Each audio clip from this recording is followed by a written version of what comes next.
प्रतिभा सिंह की अध्यक्षता में इलेक्शन कमेटी गठित, 20 नेताओं को किया गया शामिल। अखिल भारतीय कांग्रेस कमेटी ने हिमाचल प्रदेश में होने वाले लोकसभा चुनाव के लिए इलेक्शन कमेटी का गठन कर दिया है। प्रदेश कांग्रेस अध्यक्ष प्रतिभा सिंह की अध्यक्षता में गठित कमेटी में मुख्यमंत्री सुखविंदर सिंह, पूर्व केंद्रीय मंत्री आनंद शर्मा, उप मुख्यमंत्री मुकेश अग्निहोत्री सहित 20 नेताओं को शामिल किया गया है। इलेक्शन कमेटी में विप्लव ठाकुर, आशा कुमारी, ठाकुर कौल सिंह, रामलाल ठाकुर, कुलदीप कुमार, कुलदीप राठौर, जगत सिंह नेगी, चंद्र कुमार, कर्नल धनीराम शांडिल, राजेंद्र राणा, विनय कुमार और सुधीर शर्मा को शामिल किया गया है। इनके अलावा प्रदेश युवा कांग्रेस के अध्यक्ष, NSUI अध्यक्ष, सेवा दल अध्यक्ष और प्रदेश महिला कांग्रेस अध्यक्ष को भी सदस्य बनाया गया है। हिमाचल के 11,874 विद्यार्थियों की छात्रवृत्ति पर उच्च शिक्षा निदेशालय ने लगाई रोक। बैंक खाते से आधार नंबर नहीं जोड़ने पर हिमाचल प्रदेश के 11,874 विद्यार्थियों की छात्रवृत्ति रोक दी गई है।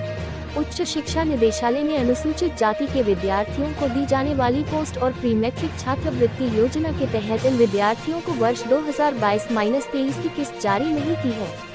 प्री मैट्रिक छात्रवृत्ति योजना में 7,269 और पोस्ट मैट्रिक में 4,605 विद्यार्थी शामिल हैं। शैक्षणिक सत्र 2023-24 का बजट लेने को सभी नियम पूरे करने के विश्वविद्यालयों, कॉलेजों और स्कूलों को निर्देश दिए हैं। आधार नंबर से नहीं जोड़े गए बैंक खातों वाले आवेदनों को अब शिक्षण संस्थान स्तर पर ही सत्यापित करने को कहा है। अगर पात्र विद्यार्थी छात्रवृत्ति राशि लेने के लिए बैंक खाते को आधार नंबर से नहीं जोड़ते हैं तो ऐसे आवेदनों को सत्यापित नहीं करने के सख्त निर्देश भी दिए हैं।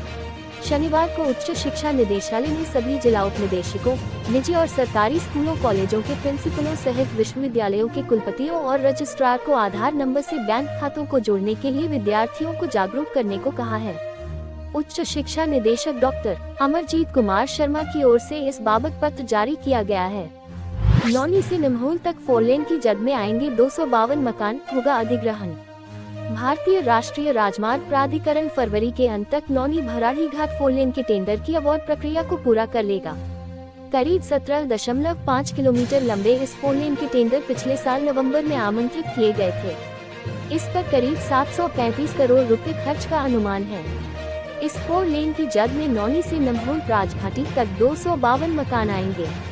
पैकेज नंबर 3 हमीरपुर भागेड़ 4 लेन की भूमि अधिग्रहण से संबंधित प्रक्रिया चल रही है।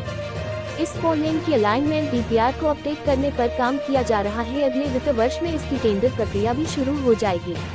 नौनी से निम्होल तक की 4 लेन के लिए कुल 37.6374 हेक्टेयर भूमि का अधिग्रहण किया गया है। इसमें 18.0990 हेक्टेयर निजी भूमि, 19.5384 हेक्टेयर सरकारी भूमि शामिल है। 252 मकान, 4200 बिना फलदार, 400 फलदार पौधे इसके अधीन आ रहे हैं। अनुमानित 156 करोड़ की राशि से अधिग्रहण किया जा रहा है।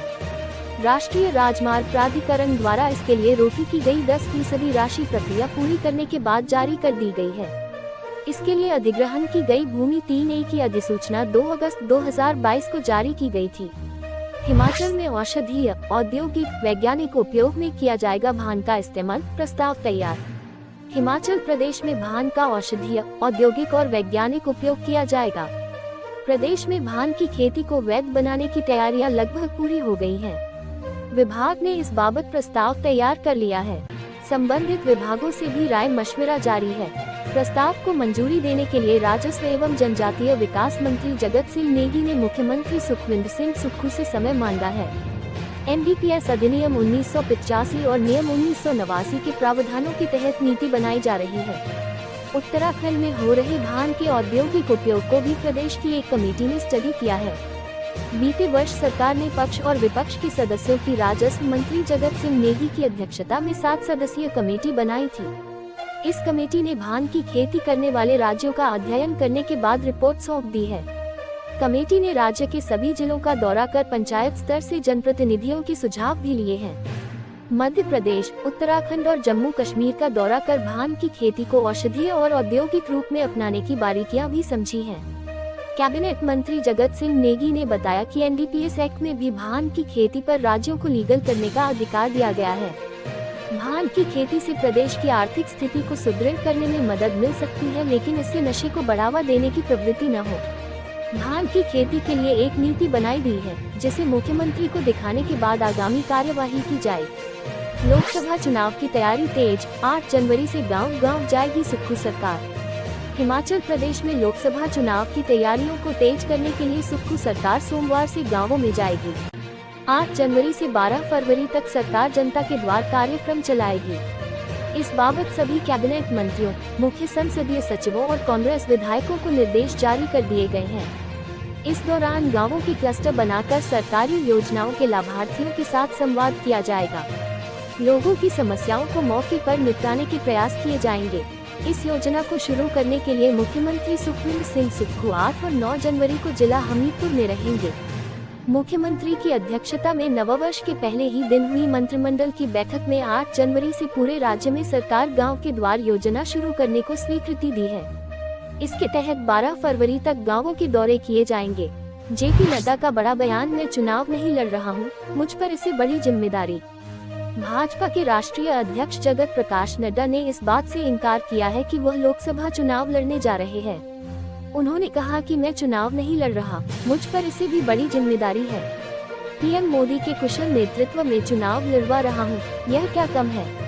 मैं कार्यकर्ता पहले हूं, पार्टी अध्यक्ष बाद में। पार्टी की चुनाव समिति निर्णय मेरे लिए सर्वोपरि है। नड्डा ने अमर उजाला से विशेष बातचीत में कहा कि चुनाव आते रहेंगे, जाते रहेंगे, हम जीतते भी रहेंगे, लेकिन मानवता की सेवा का जो यश हमारे कार्यकर्ताओं के हिस्से आया, वह मेरे लिए सबसे बड़ा कार्य था। यही मेरी उपलब्धि है।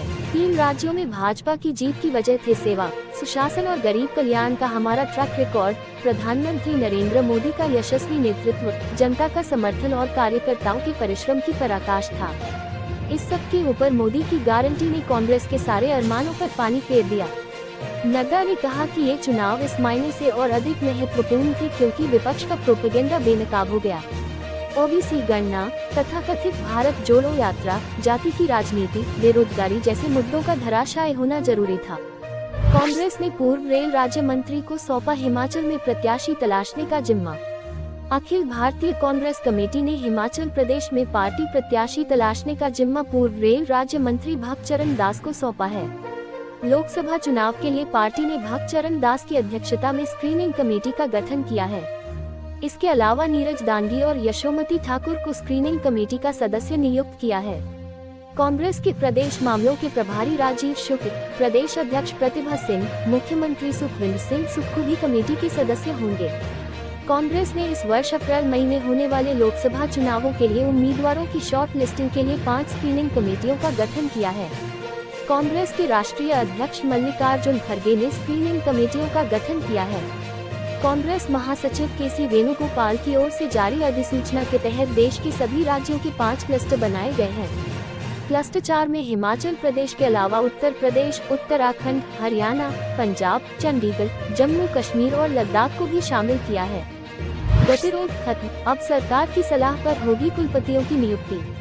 हिमाचल प्रदेश के कृषि और बागवानी विश्वविद्यालयों के कुलपतियों की नियुक्तियों के संशोधन विधेयक पर राजभवन और राज्य सरकार के बीच गतिरोध खत्म हो गया है। अब इन दोनों विश्वविद्यालयों के कुलपतियों की नियुक्ति राज्य सरकार की सलाह पर होगी। मुख्यमंत्री सुखविंदर सिंह सुक्खू से राज्यपाल शिव प्रताप शुक्ल की कुछ दिन पहले इस विधेयक पर मंत्रणा हुई थी। इसके बाद कुछ शर्तों के साथ राज्यपाल ने इस पर सहमति जताई। अब राजभवन, विश्वविद्यालय अनुदान आयोग (यूजीसी) और भारतीय कृषि अनुसंधान परिषद (आईसीआर) के प्रतिनिधियों के अलावा नियुक्ति की संस्तुति करने वाली कमेटी में एक प्रतिनिधि राज्य सरकार का भी होगा। अब तक हिमाचल प्रदेश कृषि, औद्योगिकी और वानिकी विश्वविद्यालय अधिनियम 1986 राज्य के 2 विश्वविद्यालयों पर लागू है।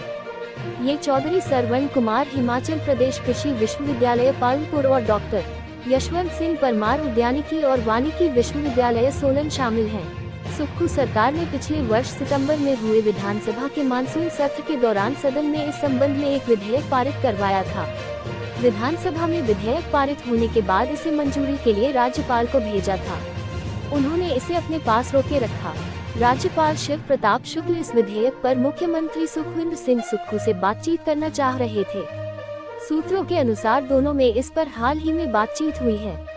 इसके बाद राज्यपाल शिव प्रताप शुक्ल ने इसे कुछ शर्तों के साथ स्वीकृति दे दी है।